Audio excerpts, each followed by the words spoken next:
আসসালামু আলাইকুম। অ্যাডিনয়েড অপারেশনের একটা গুরুত্বপূর্ণ ইনস্ট্রুমেন্ট হচ্ছে মাইক্রোডেব্রাইডার। এটা একটা খুবই অত্যাধুনিক মেশিন।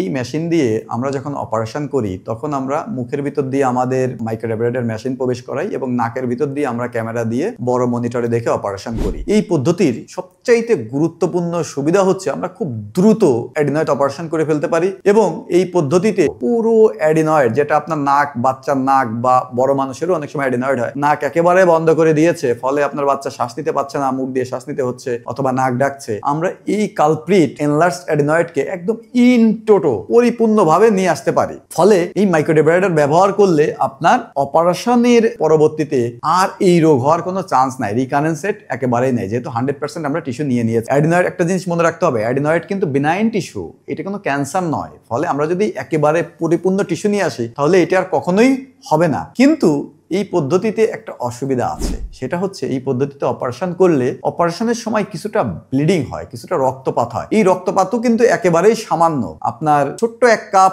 সেই কাপের অর্ধেকও না রক্তপাত হয়, যেটা খুবই সহনীয় রক্তপাত, কিন্তু খরচ কবলেশন থেকে একটু কম পড়ে। ফলে যাদের আপনার কবলেশন পদ্ধতিতে অপারেশন করার সামর্থ্য নেই বা অর্থনৈতিক ক্যাপাসিটি নেই, তাদেরকে আমরা বলবো যে আপনারা ডিসেকশন পদ্ধতি না করে অ্যাটলিস্ট মাইক্রোডেব্রাইডার পদ্ধতিতে আপনার বাচ্চার অ্যাডিনয়েডের অপারেশন করে নেবেন।